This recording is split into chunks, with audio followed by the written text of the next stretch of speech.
Everyone come up the front here so I get really intimidated, please. I want to get as nervous as possible. I've only sweat this much. I reckon I could sweat a bit more. Okay, I just wanted to start out by thanking the organizers for giving me the chance to speak here. I was especially appreciative of the fact that they did it just the other day, so I had absolutely no time to prepare this. So I've written a few notes here, but I did get a bit more time this morning when I managed to pull the fire alarm and buy an extra 30 minutes. So I want to apologize that this isn't going to be as well prepared as I would have liked. But I guess most of you have either left the room or you're looking at your phone to figure out who's talking next anyway. But what I do want to talk about is just very briefly is about opinions in science. So everyone knows that opinions are like a-holes and every a-hole has an opinion, but why do those a-holes get opinions in the first place? So a lot of us as scientists, what we want to do is make an opinion on, make an impact on society. We want to do something with what we do, but there's a lot of rubbish information out there that gets in the way. So for example, a lot of people don't even know that we're really causing climate change, or they might even think that the Earth is a flat disk rolling through space on the back of 5 elephants, which are in fact on another giant turtle. And that's a little bit ridiculous, but what I do tell my friends when they ask me, like, what's to do with climate change? I'm not like, well, you know, in the last work I did in the Arctic, I did some radiocarbon tracing, and it was approximately, what I found was that carbon of about 100 years old was coming out of this, and the error was 23 years, and it took me 5 years to figure out that error bar.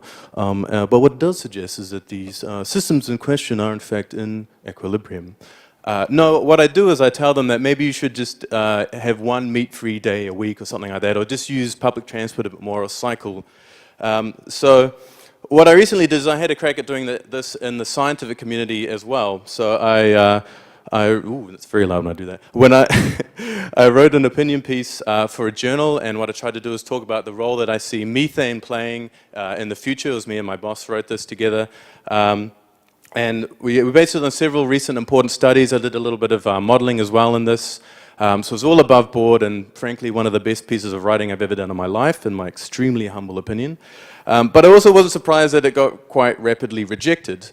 And that's even though that, or what they said was that they really liked the idea, but they didn't like how I did it.